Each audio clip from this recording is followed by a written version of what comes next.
Isang pinagpalang umaga po sa bawat isa. Kumusta po kayo? Ayan, bawat isa nakikita ko ang gaganda ng mga ngiti. Ayan, ang ngiting tagumpay. Amen. Ang Kristiyano po ay inconstant po ang dami ng laban sa buhay. Amen? At sa aking experience, ano ko, ayaw ko lang po sa inyo, mas madalas yung pagkakataon na tuwing papunta sa gawain, kahit yung mga maliliit lang na pang-inis, ano po, minsan kung ano lang yung isusuot, minsan magiging issue pa sa mag-asawa, di ba? Ganun po ang kaaway eh. Kung ano-ano na lang yung ini-inject niya na pwedeng paghugutan ng panira, di po ba? So isang malakas na palakpak po para sa Panginoon sapagkat tagumpay po ang bawat isa. Yung mga hindrances, gano'n mang kalaki o kaliit, basta napagtagumpayan mo yan, hindi ka nagpapigil at ikaw ay talaga po sasamba sa Panginoon, tagumpay na ang Diyos sa buhay ng kapatid. Amen po ba? At alam ko po na ang bawat isa sa atin talagang hinihintay ang linggo. Hinihintay ang linggo kasi pagdating ng Sabado at hinang-hina ka na, alam mo po, pagdating ng Sunday, ma-recharge ka po ulit. Alam niyo po ba na yung araw ng pagsamba na ito, dito ginagawa ng Panginoon yung, alam niyo po yung mga miracles, hindi po natin yan nararamdaman o nakikita o na-appreciate man lang minsan, pero alam niyo po, ang Diyos, pagdating ng Sunday, gusto niya tayong tatapuin kasi alam niya po kung ano yung pinagdaanan natin ni King David. Gusto niya tayong recharge, gusto niya tayong yakapin, gusto niya, alam niyo, sabihin sa atin, anak, andito lang ako. At bilang response naman natin sa Kanya, alam niyo po, talagang kailangan yung puso naman natin, ibigay natin yung karampatang pagsamba. Yun naman kaya natin balik sa Diyos eh, yung karampatang pagsamba.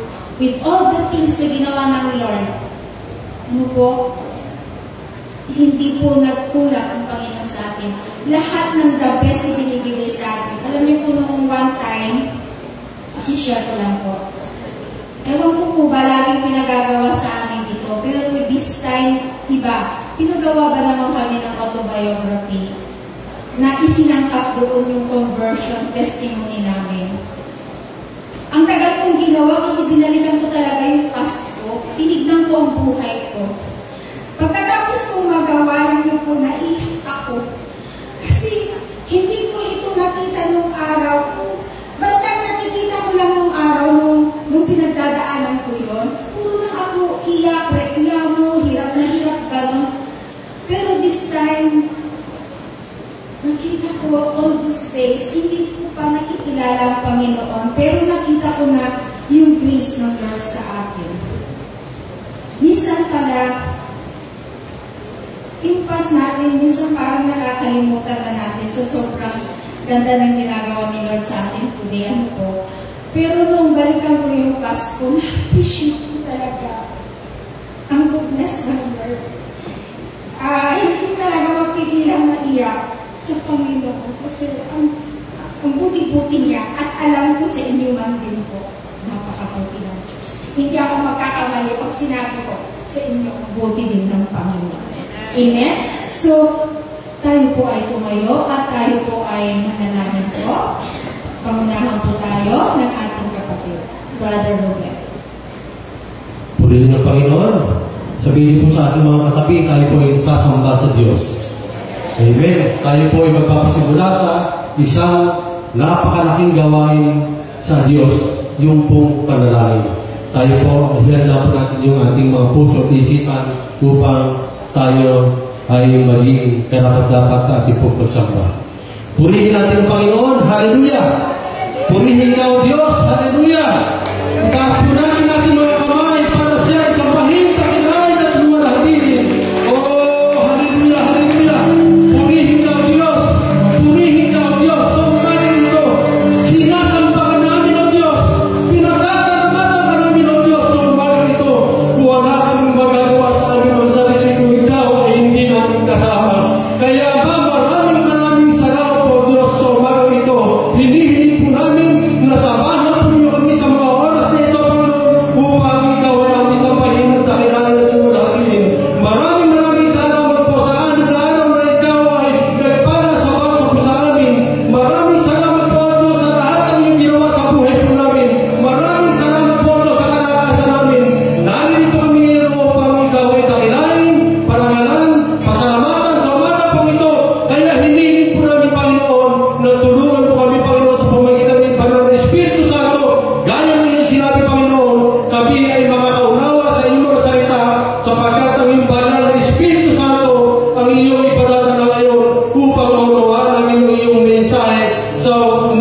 sa lahat po ng mga kasalanan. Ama, linisin po kami, Panginoon, sa oras nito upang maranasan namin, O Diyos, sa iyong tangan at presensya at hindi mo wala nakapuhan ang aming mga ginagawa tuwing araw ng Sunday na ikaw ay aming sinasamba. Kaya ba, maraming salamat. Hinihin po namin, O Diyos, ang buong programa sa oras na ito. Maging sa inyong nagpasalita, ingatan po ninyo kami, gabayan. I-bless niyo po, O Diyos, sa lahat ng tatayo sa harapang ito upang ikaw ay maparangalan. Maging sa lahat ng mga nanonood, Panginoon, sa live na ito. Ikaw ang magpala sa kanilang mga kabahayan. Ikaw ang magpala sa lahat ng mga problema. Ikaw ang magpala sa lahat ng mga nangangailangan sa pangalan ni Jesus. Hinihiling po namin ang lahat ng ito at itinapalit ang pilang ng mataas na pagsamba. Salamat at pasasalamat sa pangalan ni Jesus. Amen. Amen. Minsan pa, palakpakan natin ang Panginoon ngayong umaga. Amen. Hallelujah. Umpisahan natin ang gawain ng isa, pupupuri at magsamba sa Panginoon. Tingin po natin ang mga mata natin at gawin natin ang presensya ng Panginoon.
Sabi sila, okay. Kamusta po ba ang lahat? Okay lang po ba ang lahat? Amen. Meron tayong tinatawag na the greatest day of my life. Ano ba yung the greatest day of my life mo? Ito ba yung nakuha mo yung bagay na gusto mo?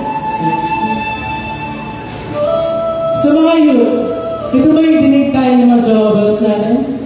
Yun ba yan? Mga youth? Or ito yung the greatest day of my life mo, ito yung kagalakan na bigay sa'yo ng Panginoon sa puso mo. Amen? Amen? Sabi ng Philippians 4:4, magalak kayo lagi sa Panginoon. Inuulit ko, magalak kayo lagi. Philippians 4:4 reminds us na lagi tayo magalak sa Panginoon. Amen? Hindi lang sa lagi sa galing buhay natin o hindi lang maganda yung nangyayari sa atin. Kundi, Philippians 4:4 reminds us, ito yung naging relasyon natin sa Panginoon. Amen? Binigyan tayo ng magalakad sa puso ng Panginoon. So I want you to notice, mga kapatid. Sabay-sabay po natin basahin. The greatest day of my life. Sabay-sabay po tayo. The greatest day of my life is when God filled my soul with joy. Read it for the last time. The greatest day of my life is when God filled my soul with joy. Hallelujah! Praise the Lord!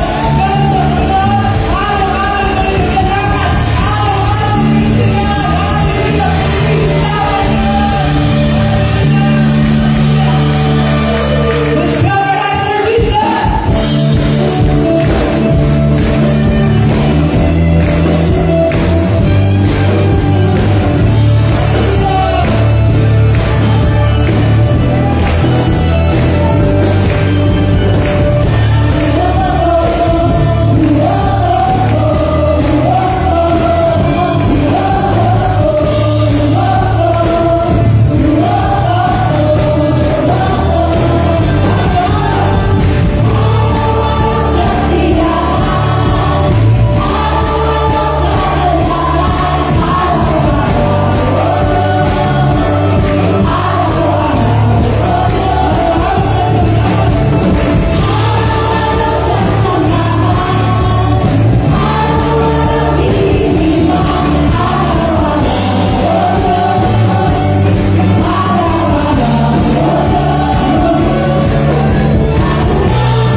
dapat talaga magtuloy sa Panginoon. Eh?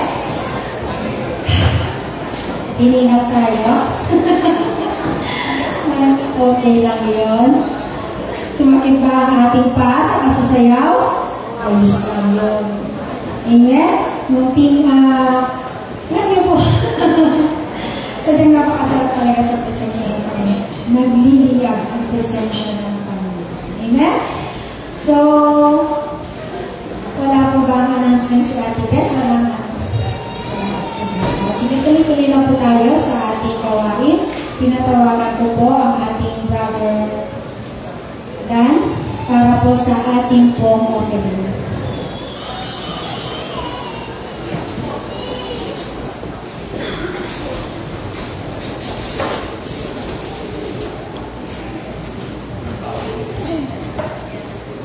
Amen, purihin po ang Panginoon.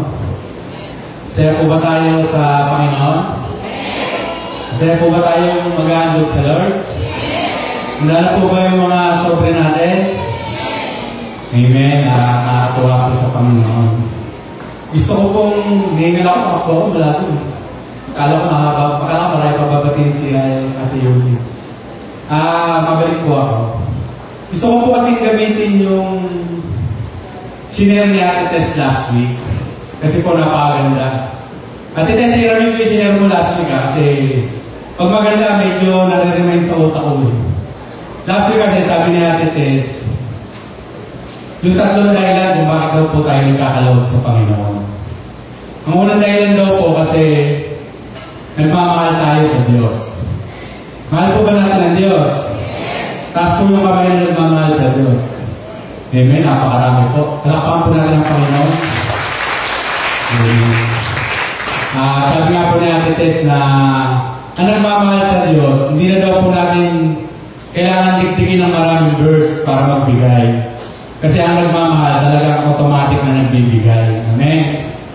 At pangalawa po sabi ni Ate Tess last week, sabi niya, ang pangalawa daw po na dahilan bakit tayo nagkakalawag sa Panginoon kasi ito yung kalooban ng Diyos o ito yung gusto ng Diyos. Naniniwala po ba kayo doon? Amen. So, check. Una, check. Pangalawa, check. Pangatlo, sabi ni Ate Tess na bakit dahilan bakit tayo nagkakalawag sa Panginoon kasi nga ano ba yung pangatlo? Medyo nawala ko. Pangatlo, kasi nga nagmamalasakit tayo sa gawain ng Diyos. Amen. Nagmamalasakit po ba tayo sa gawain ng Panginoon? Mahal po ba natin ang gawain ng Diyos? Mahal po ba natin itong ating bahay sa bahan? Yung mga kaluluwa, mahal po ba natin? Amen. Totoo naman po talaga, nakita-kita naman po sa atin kung gaano natin minamahal ang ating ang ating bahay sa bahan, ang ating mga kapatid. Amen. At sabi nga sa katapos-tapusan ng sinare ng Ate Tess na samantalahin natin habang meron pa tayong nagagamit na napakagandang charts. Amen? Mahal po ba natin itong charts natin? Amen. At ako po'y naniniwala na lalo yung mga matatagal na may mga marami na rin po tayo rito na naipunda o naibahagi. Kaya hindi talaga may pagkakaila na mahal natin itong ating bahay-sambahan. Amen. Pero sabi ni Ate Tess, hindi natin alam kung hanggang kailan tayo dito. So, kayo po ba, tanongin ko, nangangarap po ba kayo magkaroon ng mas malaking pang-charts? Marami. Marami pala. Bagaimana mahal natin ito? Gusto pa natin magkaroon ng mas malaking charts, amen? Amen. Kaya ako naman po kasi nakitanong kasi po, alam niyo po, nabibilas na din po kasi ako sa mga nakakasama ko po mga pastor. Alam niyo po, kung titignan niyo po sa buong church ng Bulacan, kung ikukumpara, huwag natin ikumpara, masama doon na po kumpara. Pero, isishare ko po kasi, kung mga pastor po kasi natin, bihira na po tayo makakita ng mga pastor na sobrang sisipag. Niniwala po ba kayo doon? Umulan! Kapalapakan po natin ang Diyos sa buhay ng ating mga pastor.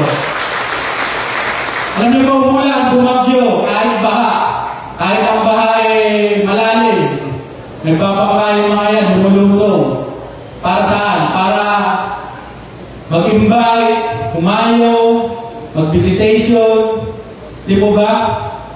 Napakarami pong ginagawa ng mga pastor natin para mag-akay ng kaluluwa.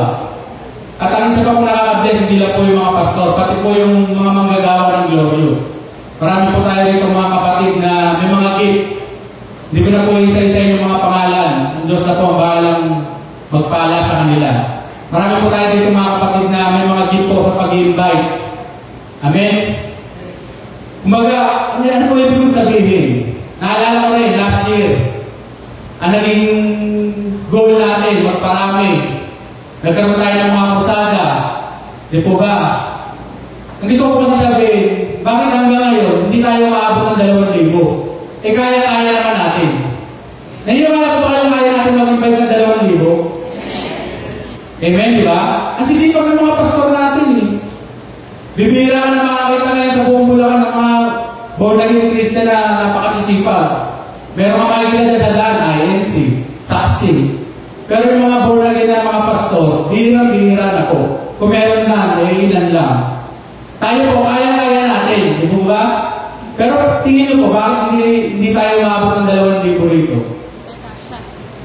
Amen, yes. Hindi po tayo makasya rito. Kahit gusto po tayo bigyan ng Diyos ng napakaraming kaluluwa, kung di naman din po tayo makasya, di po ba? Kung di natin kaya i-accommodate, mahirapan din po ang mga may-invite natin. Parang ano lang daw po yan, yung pupunta ka sa isang restaurant.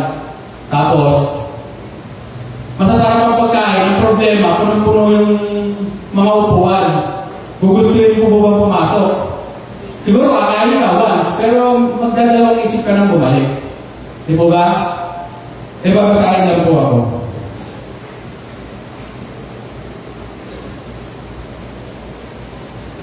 Naisilang naman po ito.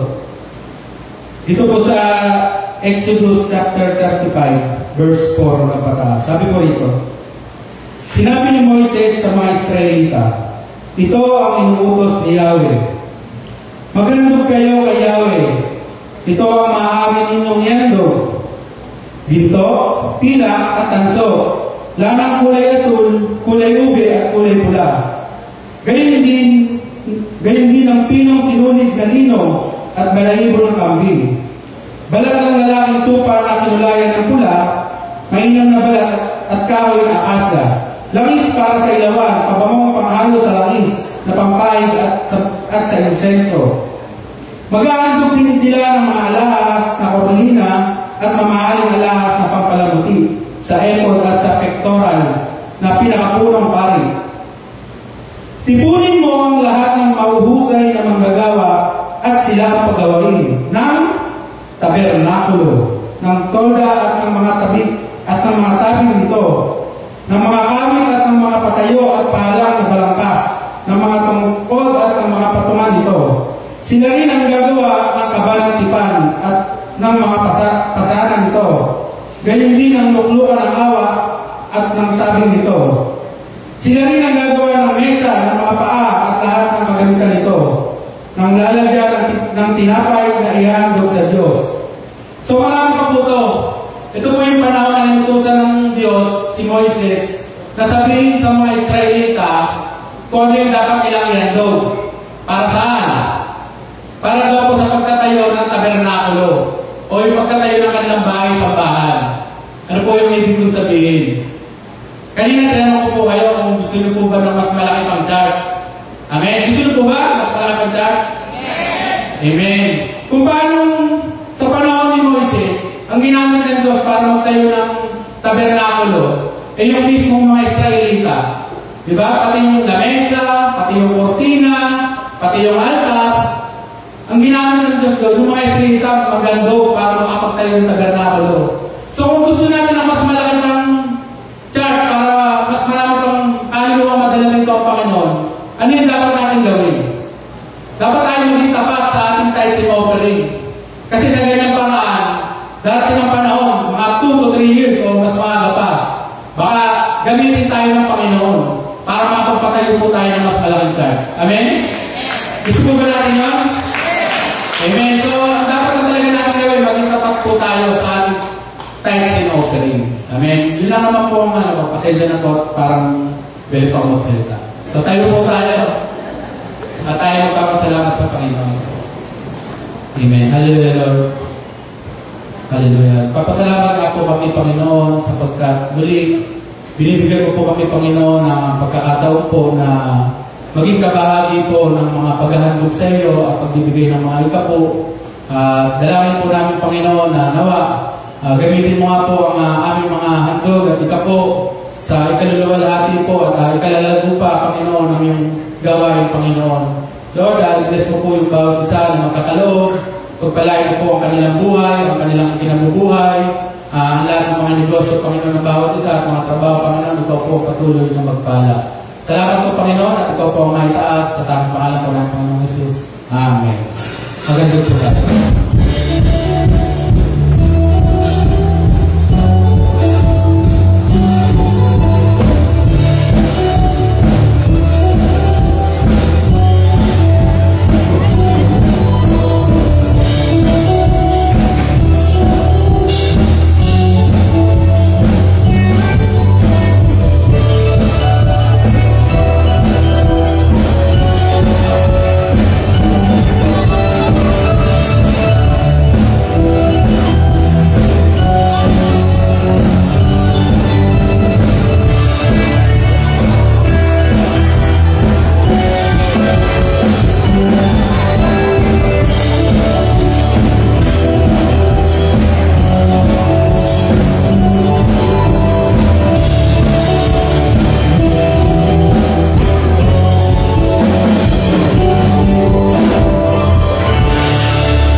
bilang pag-aaral po sa pagbabasa ng salita ng Diyos.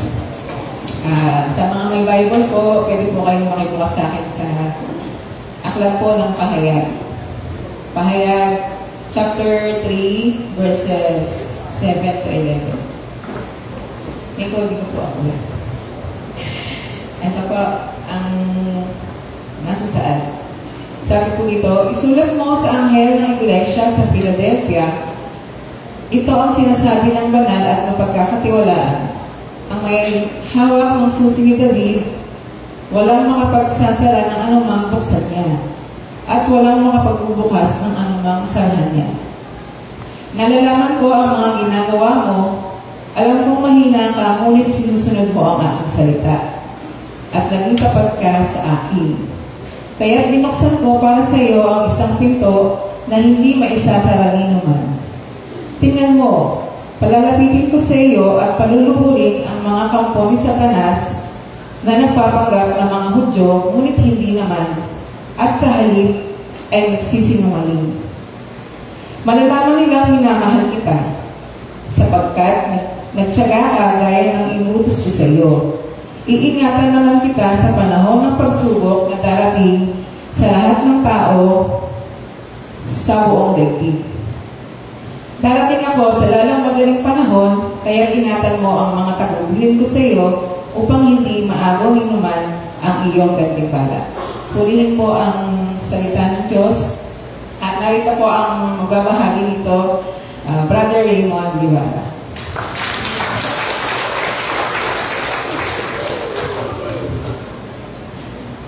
Po, manatili po tayo sa pagkakatayo. Tayo po'y manalangin. Ang naming Diyos na makapangyarihan sa lahat, lubos po kaming nagpapasalamat, Panginoon, sa dakilang araw na ito, Panginoon, na pinagkaloob mo sa amin. Lord, samahan kami, Panginoon, ng banal na Espiritu sa kalagitnaan ito, Panginoon, ng aming pag-aaral. Lord, nawa, Panginoon, ang salita mo, Panginoon, ay maging hamon, Panginoon, sa amin at maging kalakasan, Panginoon, ng spiritual na buhay. Purihin ka, O Diyos, dakilahin ka sa pangalan ni Jesus. Amen. Palakpakan po natin ang ating Panginoon. Napakabuti po ng ating Panginoon. Amen? So, kanina po naririnig, talaga lang salita ng Lord ay talagang mabisa at isa lang. Kasi sabi na ni Brother Danny kanina, mahal mo ba ang Diyos? Amen? Mahal po ba natin ang iglesia? Amen. Kung mahal po natin ang iglesia, makinig ka para sa atin ito. Amen? So, umpisan ko po ito sa isang istorya. Merong isang katiwala na isang magsasaka. Papangalanan ko natin siyang Andres. Ayan. Sa buong buhay niya, mula pa pagkabata, siya ay nangangalaga ng isang sakahan na ipinamahala sa kanya. Ayan. Araw-araw, lagi niyang binibisita ito at taon-taon lagi niyang inaayos yung sakahan ito. At lagi niyang tinataniman. Makalipas sa mga araw, nagbibigay siya ng kanyang mga kita at hindi niya ito pinabawasan. At pagkatapos, dumating ang panahon na ang katawan niya ay nanghina. Tumanda na, pero patuloy pa rin siya naglilingkod, patuloy pa rin ang binibisita, yung iniwan sa kanya, yung lupa na ipinamahala sa kanya. Hanggang sa dumating ang araw na dumating yung kanyang amo. Sabi, pinatawag siya, Andres, halika na. Dahil naging tapat ka sa atin, sa buong buhay mo, ay dyan mo hinimukol sa ipinamahala sa iyong lupain. Andres, ibibigay ko sa iyo. Ibinigay ng kanyang amo ang lupain na ipinamahala sa kanya na mula pa pagkabata hanggang siya'y tumanda. Binigyan siya ng reward. Amen? Ganoon din po sa ating Panginoon. Hindi ko nasasayang yung pagpapagal po natin na ginagawa para sa Kanya. Magpatuloy lang po tayo. Sabi po ng ating pag-usapan ngayon, ang title po, Faithful to the End. Yan. Tapat hanggang wakas. Mahal po ba natin ang Diyos? Amen. Amen. Mahal po natin ang ating iglesia? Amen. Amen. Tapat hanggang wakas. Tignan mo yung katabi mo. Handa ka ba? Handa ka ba? Na kahit tumanda ka, nakikita ka pa rin dito sa church na ito at naglilingkod sa Panginoon. Baka dumating ang araw na tayo manghina. Kalimutan mo na. O nasa isip mo na lang yung ginagawa natin. So, ang pag-aaralan po natin, ang sabi nito, ang isang Kristiyano ay kailangan maging tapat. Bilang isang Kristiyano, bilang tayo'y tinatawag ng isang Kristiyano. Ano ba po ay isang Kristiyano? Anong ibig sabihin noon? Nagasunod ni Kristo. Kung may Pilmanian, may Christian. Sabi doon. Kaya ang pag-uusapan po natin, tatlong bagay lamang po ito. Na maging tapat sa atin. Ang una po, ang sabi ko, maging tapat tayo kay Kristo. Maging tapat po tayo sa ating Panginoon Yesu Kristo. Sapagkat, sabi nito, siya ang may hawak ng susi. So, hindi po tayo lalayo sa binasa ko kanina doon sa ating text ko sa Pahayag 3:7 hanggang 11. So, sabi po rito sa Pahayag 3:7, isulat mo sa anghel ng iglesia sa Philadelphia, Ito ang sinasabi ng banal at mapagkakatiwalaan, ang may hawak ng susi ni David. Walang makapagsasara ng anumang buksan niya, at walang makapagbubukas ng anumang sarahan niya. Amen. Siya po ang may hawak ng susi. Kapag sinabing may hawak ng susi, ang sabi nito, merong authority. Meron siyang kapangyarihan. Buksan o sarahan kung ano yung nais niya. Tama? Sino po merong sasakyan dito? May kotse, may motor, may bahay. Sino pong may hawak ng susi? Halimbawa, sa inyo. Kasi kasama ko. Siya may hawak ng susi. Tama. Siya ang maaaring gumamit ng sasakyan na nasa kanya. Pero pag ibinigay na ito kay Ate Jeff, sino na ang may kapangyarihan o may autoridad na gumamit nito? Yung may hawak pa rin ang susi. So yung susi na ito ay hawak ng ating Panginoon. Amen. Ang susi nito ang may kapangyarihan magbukas at magsara. Hindi po tayo. Amen. Kapag si Kristo ang nagbukas ng pintuan, walang makakapagsara. At kapag nasara na ito, walang iba makapagbubukas, hindi siya sa Kristo. Amen. Halimbawa po, sa church po natin, di ba pag may opening prayer po, sinasara na po. Sinasara po. Pag mag-opening prayer po, di ba? So, mayroong naiibon sa likod. Hindi makapasok. Kasi nagsisimula ngayong gawain. Kasi kung naisip ko dati, ganun kahigpit si Kuya, si Pastor Bibin. Na kapag sinabi niya, alas 8, alas 5, umpisa na yan. Kahit dalawa lang tayo, tatlo tayo, umpisa na yan. So, ang sinasabi ko rito, huwag po natin hayaan na masaraduhan tayo ng Panginoon. Kasi siya ay magkarapatan ng buksan ito. Hindi tayo, hindi mo sino pa man. Halimbawa na lamang po ang parable of the 10 virgins. Yan. Ang kaharian ng langit ay may tutulad dito.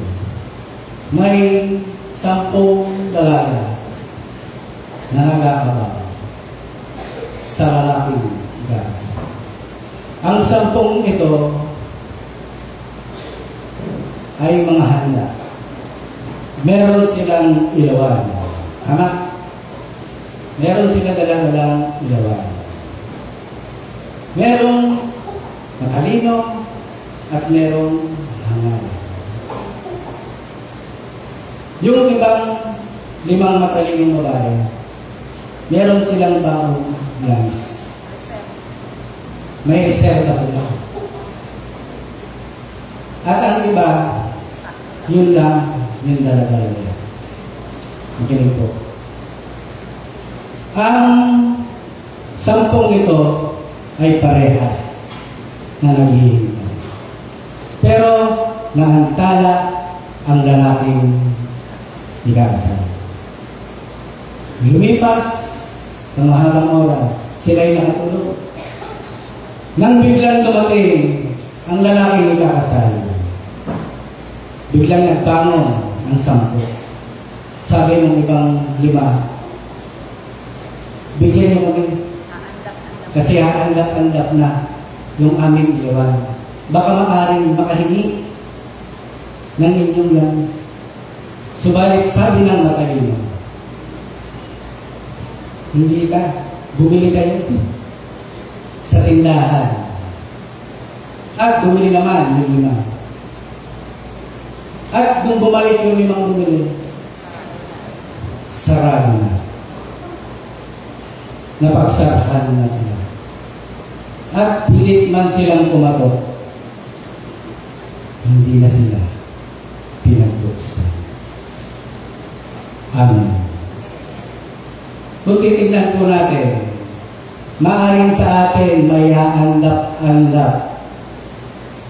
Maaaring sa atin merong malakas ang kanilang ilawan. Kapatid, huwag kang aalis. Na kahit sabihin bumili ka na, nauubos na. Kahit maubos yun, basta naandun ka sa harapan ng pinto. Makakapasok ka. Hindi madamot ang Diyos. Bubuksan mo na kahit aandap-andap ang iyong ilawan. Kapatid, makakapasok ka pa rin. Huwag po tayo gumaya doon sa hangin. Bumili kayo. Ay, sumunod. Nagpatangan. Huwag po tayo magpapatangay sa gawa ng tao. Maging matalino po tayo. Gaya ng mga tao. Amen. Nararamdaman ko siya. Hindi naman. Nakikinig na. Sabi ko, huwag po tayong padaya. Once. Ang kaaway na nandyan lang. Bibigay sa'yo kung ano yung gusto mo. Ano ang gusto mo? Bibigay ko. Para malayo ka sa pintuan ng Panginoon. Amen? Tignan niyo yung katabi ninyo. Katabi. Okay. Kumusta? Hindi mo kumusta? Maging tapat po tayo sa ating Panginoon sa Kristo. Sapagkat siya ang susi para tayo ay makapasok sa kanyang kaharian. Ang ating Panginoon sa Kristo ang susi para tayo makapasok sa kanyang kaharian. Sabi po sa Hebrews 10:20, binuksan niya para sa atin ang isang bago at buhay na daang naglalagos hanggang sa kabilang tabing. At ang tabing na ito ay ang kanyang katawan. Ang katawan mismo ng ating Panginoon ay binuksan niya para sa iyo, para sa atin, para tayo makapasok sa binuksan ng ating Panginoon. Amen. Para sa iyo at para sa akin, at para sa lahat ng kikilala sa ating Panginoon Jesucristo ay makakapasok sa bubuksan ng Diyos sa atin. Amen? Pangalawa po, maging tapat sa binuksang pintuan ng Diyos. Ano ito? Sabi sa letter A. Basahin ko muna. Sabi sa Pahayag 3:8, nalalaman ko ang ginagawa mo. Alam kong mahina ka, ngunit sinunod mo ang aking salita at naging tapat ka sa akin. Kaya't binuksan ko para sa iyo ang isang pinto na hindi maisasara ninuman. Amen. Nalalaman ng Diyos sa Iglesia ng Philadelphia na sila ay mahina. Mahina. Pag sinabing mahina, ano ito? Lakas. Mahina eh, walang lakas. Mahina, sabi ko rito. Nalalaman ng Diyos ang ginagawa mo. Alam ng Diyos ang ginagawa ng Iglesia ng Philadelphia. At alam ng Diyos ang ginagawa sa Iglesia ng Lourdes. Nalalaman kong mahina ka, sabi ko. Alam kong mahina ka, ngunit sinusunod mo ang aking salita. Sino pong sumusunod sa salita ng Panginoon? Wala. Meron? Sundin po natin ang kanyang salita. At sabi nun, naging tapat ka sa akin. Kaya binuksan ko ang pinto para sa iyo. Ang isang pinto na hindi maisasara ninuman. Sa kabila ng kailangan ng Iglesia ng Philadelphia, sila'y naging. Inaamin nila sa kanilang sarili na sila'y mahina. Pero tapat. Malakas na, pero hindi naman tapat. Dinadaya naman niya ang Diyos. Malulugod ba ang Diyos? Siyempre, hindi. Pero ang Iglesia nito, sa kabila ng kahinaan, sila'y naging tapat sa salita at sa gawa ng Panginoon. Hindi sila tumalikod sa pangalan ng ating Panginoon Jesucristo. Na kahit na binabagyo ang kanilang buhay, na kahit na dumating ang mga pagsubok o dilubyo ng buhay, nananatili po sila nagtatapat sa pangalan ng ating Panginoon Jesucristo. Amen. Kapag sa ating madumating na tayo'y usilin, na sabihin sa iyo ng kamag-anak mo, lumayo ka na yan. Hindi maganda ang turo niya. May paglalaban pa ba natin ang pangalan ng ating Panginoon Jesucristo? Kasi nung una talagang pinaglalaban nila, kahit mamatay, ipaglalaban nila ang ating Panginoon. Tayo kaya natin paglaban? Iba ka sa dalan lang hindi na natin may paglaban. Ay, may lakad ako ngayon. Hindi mo na ako dalan. Ay, bukas na lang, susunod na lang. Hindi ako makadalo ngayon. Yun ba yung mahal ang Diyos?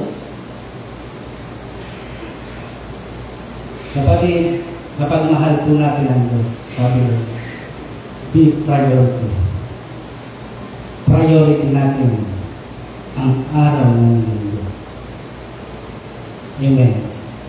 Kahit anong oras, basta araw ng linggo, huwag mong kakalimutan din.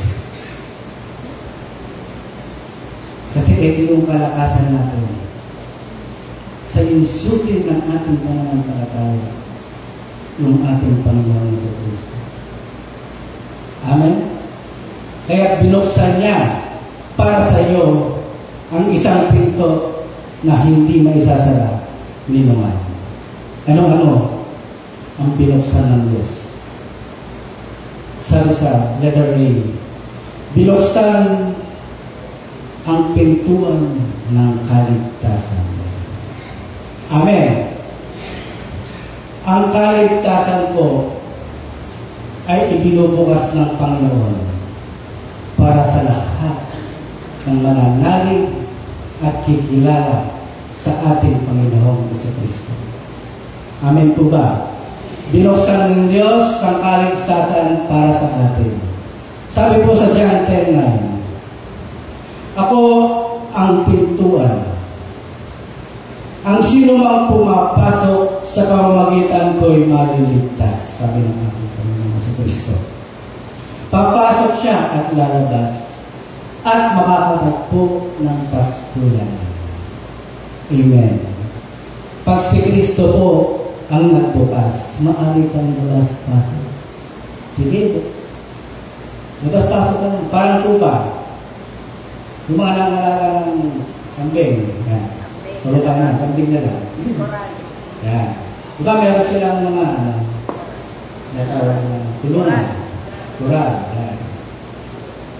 So umaga, palalabasin sila. Malaya sila, kung anong gawin nila, kakain sila.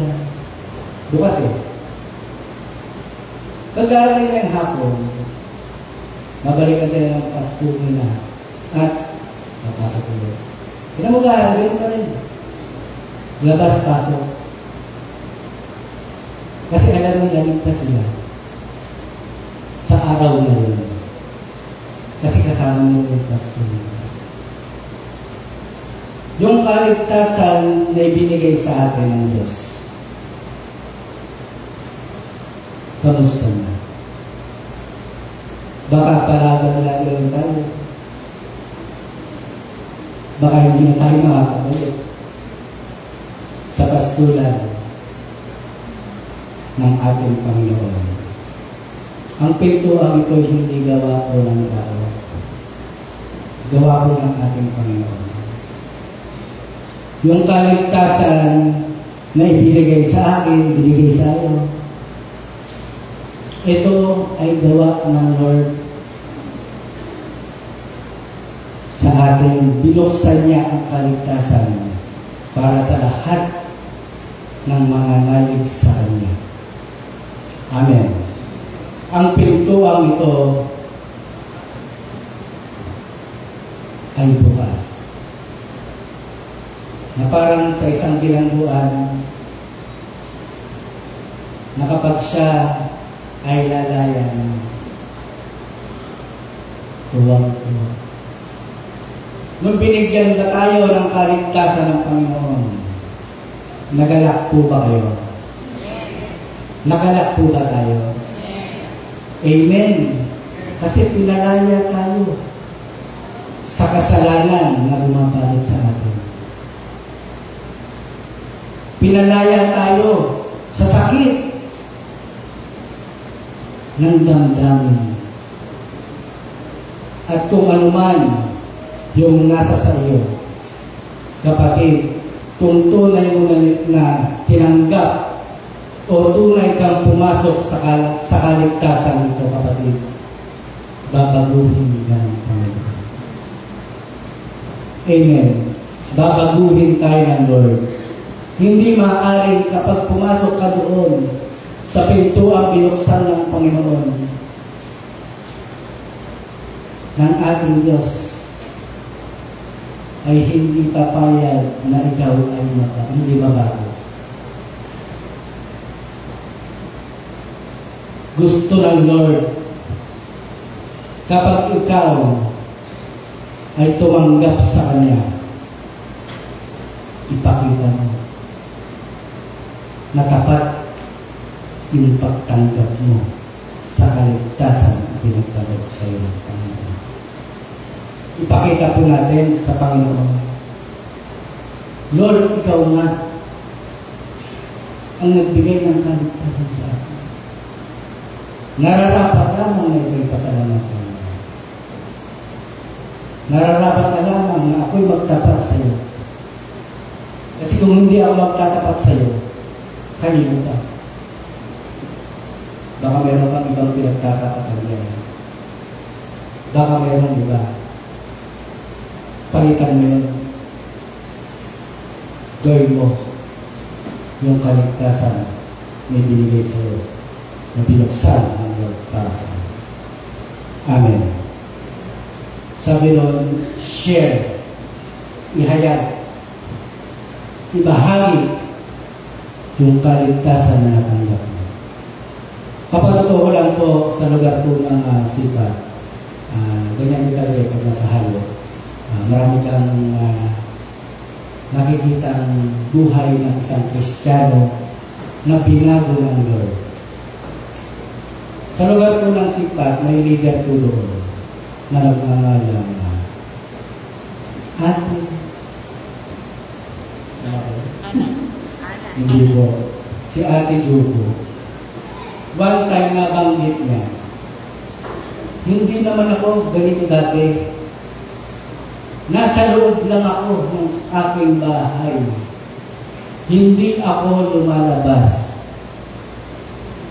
Pero nung tinanggap niya yung ating Panginoon sa Kristo, yung kaligtasan na natanggap niya, sabi niya, ang sarap pala sa labas. Ang sarap pala mag-ikot, sabi niya. Ngayon ko lang naranasan. Nakagilid. Share the blessing of salvation. Wag po nating sarilin yung bukas na pinto ng kaligtasan ng Panginoon ay sa'yo lang. Sa atin lang. Ibahagi po natin, kapatid. Amen? Kumusta po ang kaligtasan mo? Naaalagaan pa ba natin? O pinapabayaan na lang natin? Kayo po ang makakasagot niya, hindi natin. Tanggin po natin sa sarili natin, kamusta nga ba yung kaligtasan na binuksan ng Lord sa akin?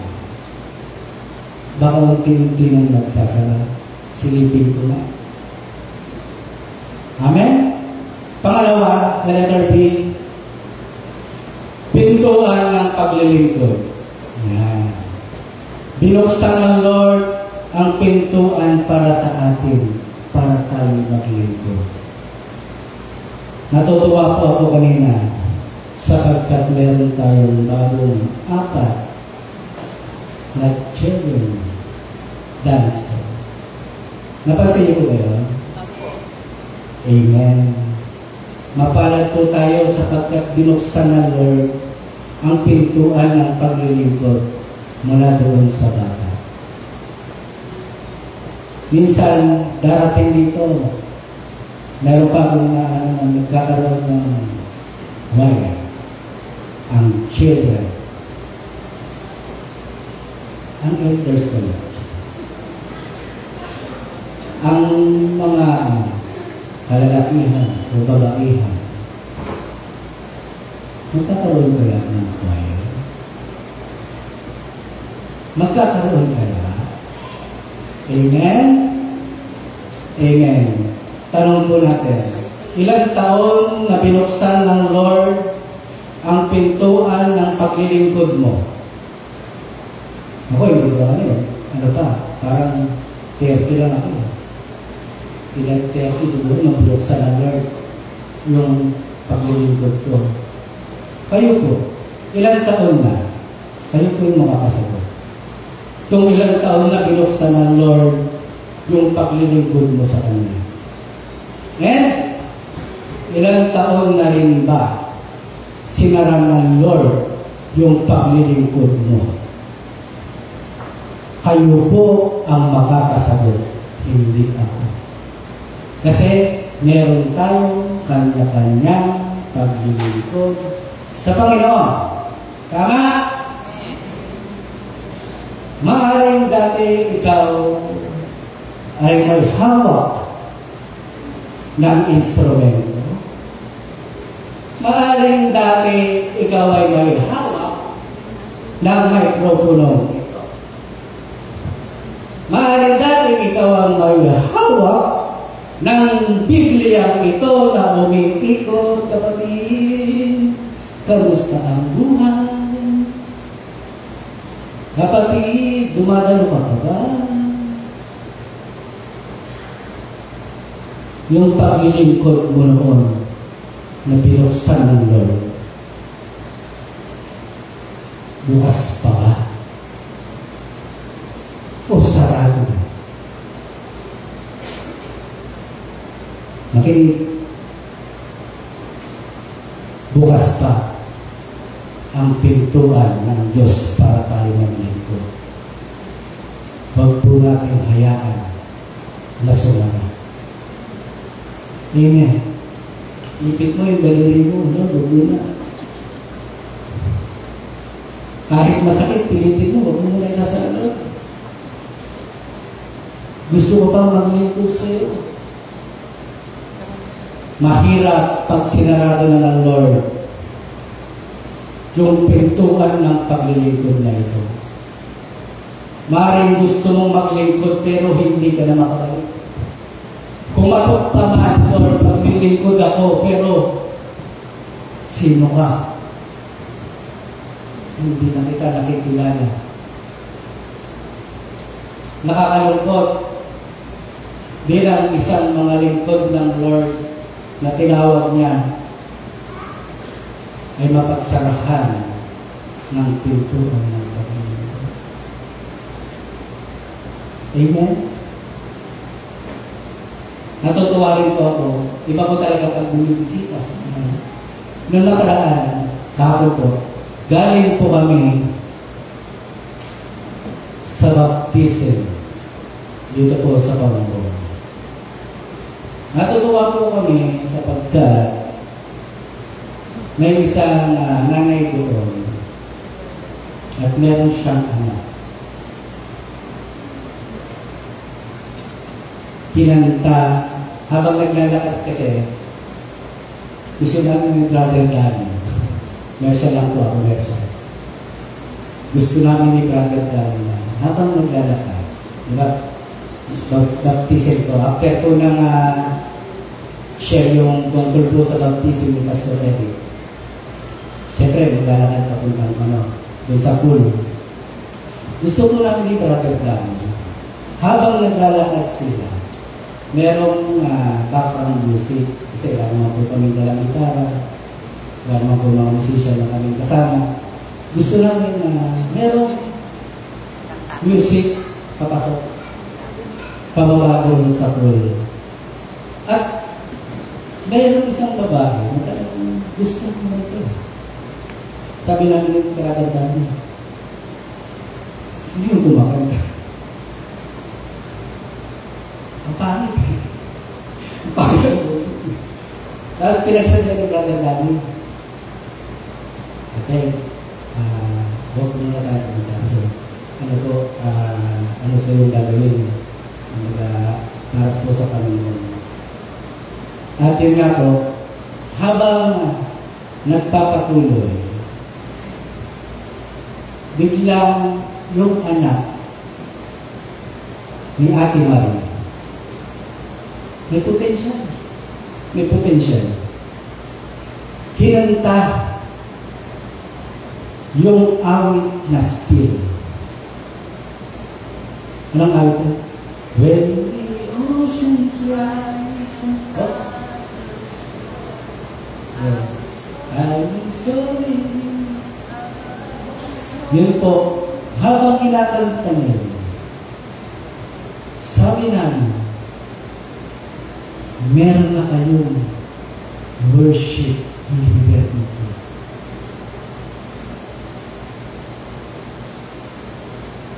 Amen. Binubuksan ng Lord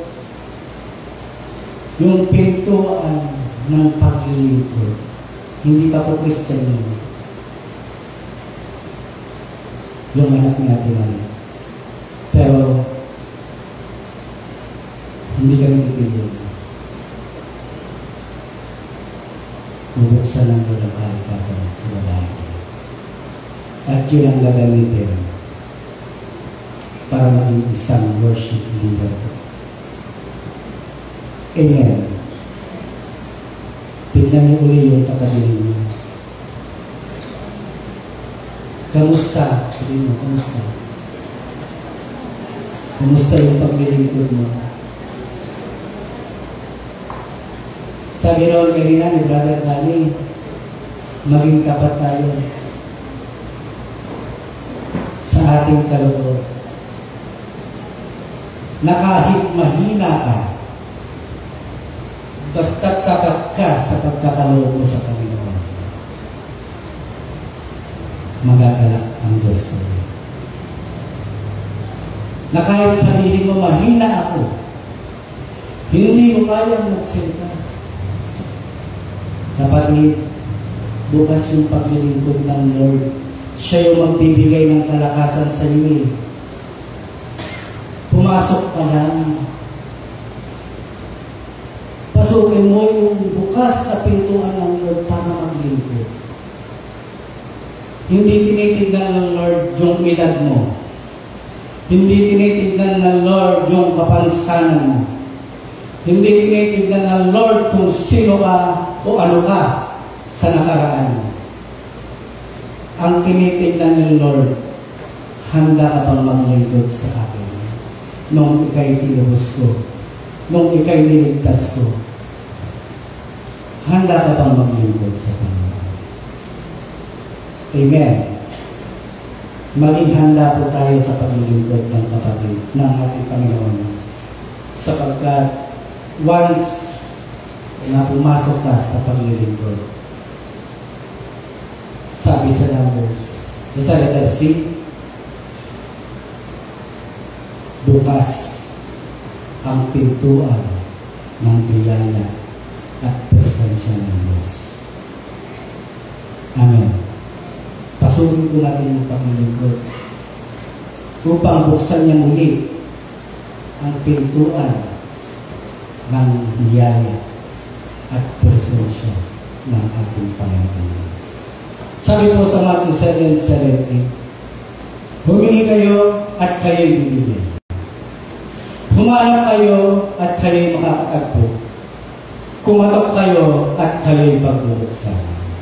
Sapagkat ang bawat humihingi ay tatanggap, ang bawat humahanap ay makakatagpo, at ang bawat kumakatok ay pagbubuksan. Amen. Kumusta po ang prayer life natin? Kamusta po ang buhay ng ating pananalangin? Nagpe-pray pa po ba tayo? O nakakalimutan natin na every day is a blessing. Every day bukas ang pintuan ng biyaya ng Panginoon. Baka hindi mo alam, manalangin ka. Humingi tayo sa Panginoon sapagkat bukas ang biyaya at ang presensya ng Lord sa atin. Amen. Ang biyaya ito na binuksan ng Lord. Kapatid, bukas, pag sinabing bukas, papasok lahat. Tanggapin ang biyaya ng Lord sa araw-araw. Amen. Mari mamaya, bibigyan ka na ng Lord. Mari yung pinag-pray mo, ipagkakaloob ni Lord. Kumatok ka. Kasi bubuksan ka. Amen. Bukas ang pintuan ng biyaya at ang presensya ng Diyos sa atin. Kaya sabi ron sa 1 Thessalonians 17, palagi kayong manalangin. Amen. Ang pintuan ng prayer po ng Pulong Gubat ay bukas. Every Friday, 5 p.m. Bukas po sa ating lahat. Amen? Hindi po nagpapabaya ang Panginoon. Tayo lang ang nagpapabaya. Tayo lang ang nagsasara ng puso natin. Kasi ang bukas na puso ng Lord ay laging handang tumanggap sa atin. Amen.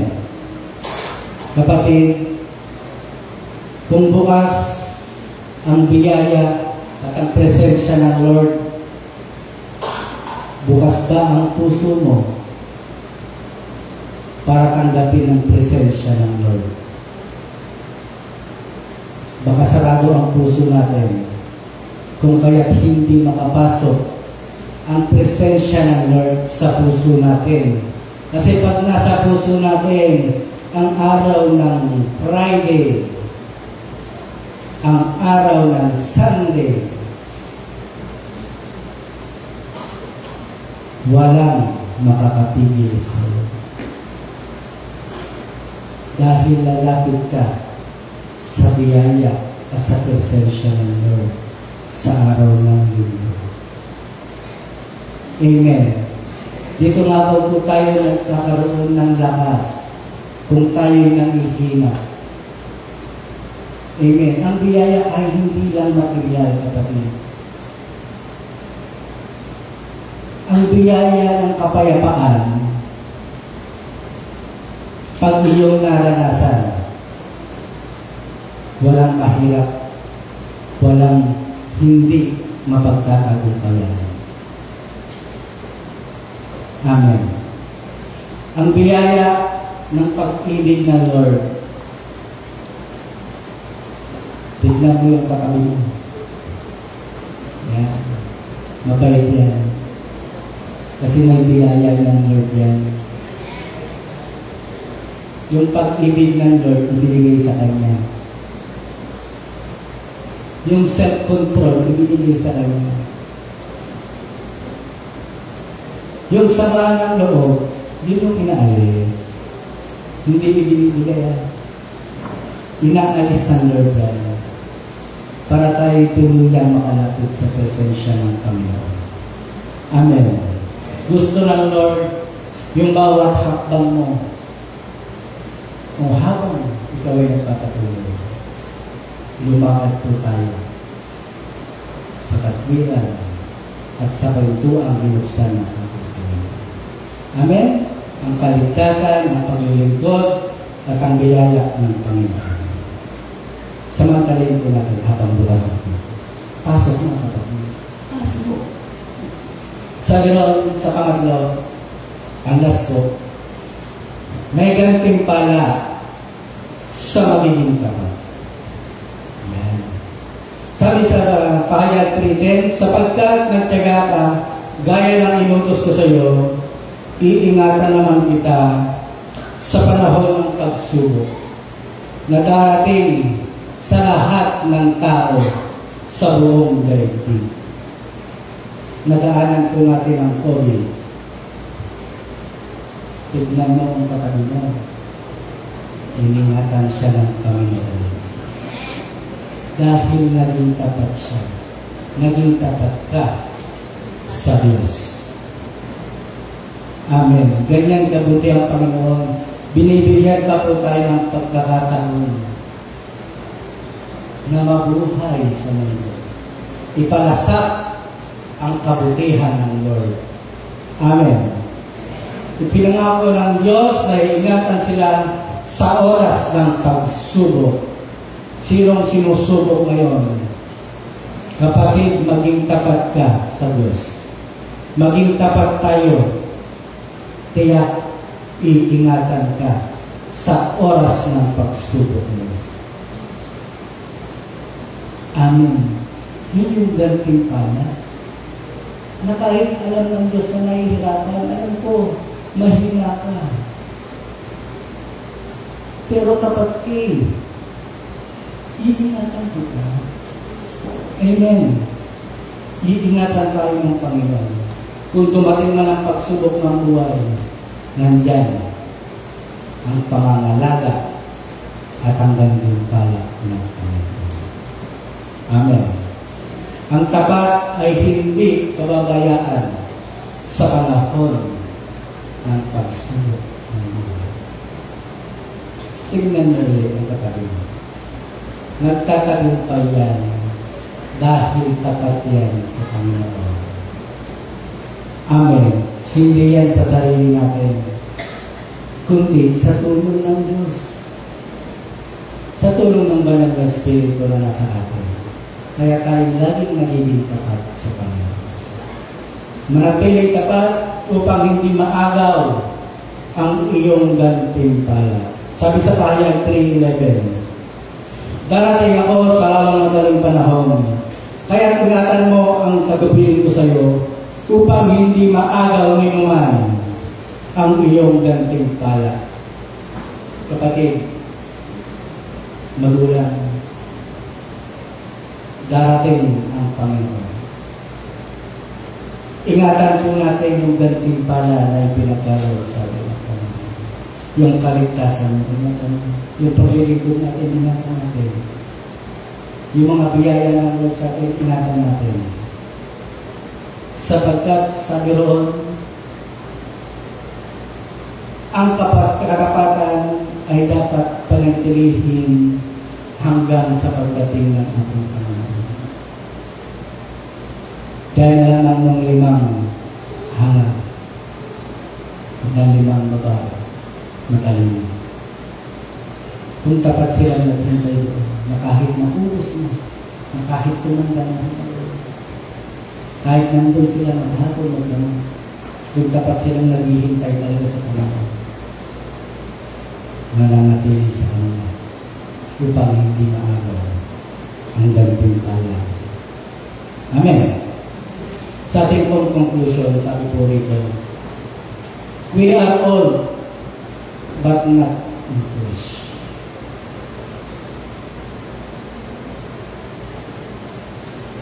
We are all in flesh but not in spirit. Tumanda tayo yung laman natin, katawan natin, pero hindi tatanda ang espiritu na sila. Yung espiritu ng paglilingkod mo, hindi tatanda. Yung espiritu ng kaligtasan mo, hindi tatanda. At ang espiritu ng gantimpala ay hindi tatanda. Tumanda man yung ating physical na katawan, pero mananatili tayo nagtatapos. Amen? May isa pong istorya. May isang matandang babae na lagi siyang umaattend sa church. Na kahit nahihirapan siya, hugod-hugod na, patuloy pa rin siyang dumadalo tuwing araw ng linggo. Tapos, tinanong siya, Lola, bakit ayaw mo na lang magpahinga sa bahay? Nahirapan ka na pumunta. Nahirapan ka na magdala. Sa bahay ka na lang para magpahinga. Sabi ng matanda, anak, kung hindi ako magtatapat sa Panginoon hanggat may lakas ako, kanino pa ako magiging tapat? Amen. Kanino pa tayo magiging tapat?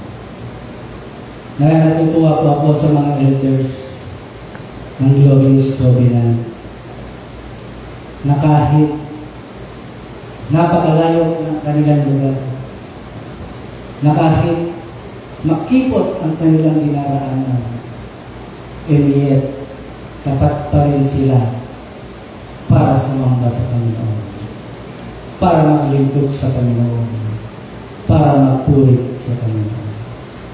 Amen. Sabi sa Matthew 24:12-13, ang kasama ay nalaganap, kaya't nalalamig ang marami. Ngunit, ang manatiling tapat, ang manatiling tapat hanggang wakas, ang siyang maliligtas. Amen. Yung manatiling tapat po, ang siyang maliligtas. Kapatid, manatiling po tayo sa Panginoon. Yung kaligtasan na ibinigay sa atin, manatiling. Ito po yung hamon sa buhay. Dapat ka bang humawak sa pangalan ng ating Panginoon sa Kristo?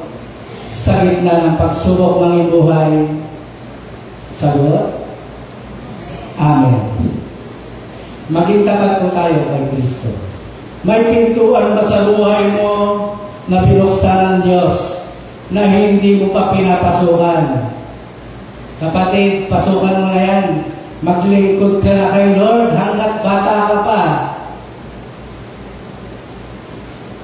Hanggat hindi nanlalabo ang iyong mata. hanggat may boses ka, hanggat may palyakap ka, hanggat may kamay ka, gamitin para sa Panginoon. Amen. At sabi ko, handa ka bang panghawakan ng iyong pananampalataya hanggang pagbabalik ng Panginoon? Amen. Panghawakan po natin. Manatili tayo hanggang sa wakas. Tulad ng Church ng Philadelphia. Mahina, maliit sa tingin natin. Ngunit tapat naman sa Diyos. Yan ang hinahanap ng ating Panginoon. Yung pusong tapat. Amen. Isang Kristiyano may tapat na pagkakilala kay Kristo. Tapat at may katapatan sa Diyos. Amen. Tayong lahat po ay tumayo. Hallelujah. Purihin ka, O Diyos, sa aming kalagitnaan. Purihin ka, O Diyos, sapagkat ikaw ay mabuti. Purihin ka, O Diyos, sapagkat mismo ikaw yung naging tapat sa amin. Maaaring nagkukulang ang bawat isa, pero Lord, tapat ka pa rin. Maaaring kulang ang naibibigay namin, pero Lord, tapat ka pa rin tanggapin kami. Maaaring nagkakamali kami, pero Lord, tapat ka pa rin nakatanggapin ang aming pagkakamali.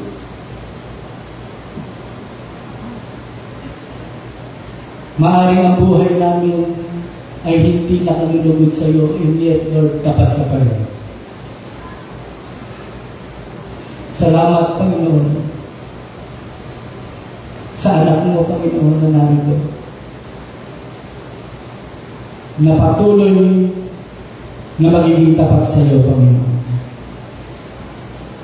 Sa hirap ng buhay, o ano bang kaharapin ng aming buhay, Lord, sa iyo kami nakapit. Kung papaano, Panginoon, pinagtagumpayan mo ang kaligtasan namin. Nung ikaw ay naging tapat, Panginoon, hindi ka nagkulang sa amin. Ang maraming Diyos na makapangyarihan sa lahat. Maraming salamat, Lord. Sa salita mo, Panginoon, na magiging kalakasan namin, Panginoon. Lord, hindi po kami nagmamalaki. May pinagmamalaki namin, Panginoon, ang ginawa mo sa aming buhay. Maraming salamat, Panginoon, sa buhay na pinagkaloob mo sa amin. Itaas po natin ang ating kamay. Sa Diyos na siya nagbibigay ng lahat ng ating pangangailangan. Pinansyal, kalusugan, lahat ay sa iyo lamang. Sa ating Diyos na siyang nagbibigay ng gantimpala sa lahat na magtatagumpay. Purihin ka, O Diyos. Maging sa aming Panginoong Jesucristo na siyang patuloy na magliligtas at magliligtas pa sa iyo ang papuri aming Panginoong Jesucristo. At sa banal na Espiritu na siyang maaliw na kung kami ay namihina, ang banal na Espiritu mo, Panginoon, ang siyang magpatnubay sa amin. Maraming salamat sa lahat ng ito. Sa iyo ang papuri, parangal at pagkatula sa pangalan ng aming Ama, Anak, at ang Espiritu Santo. Sumayin niyo ang kapayapaan na nagmumula sa Panginoon.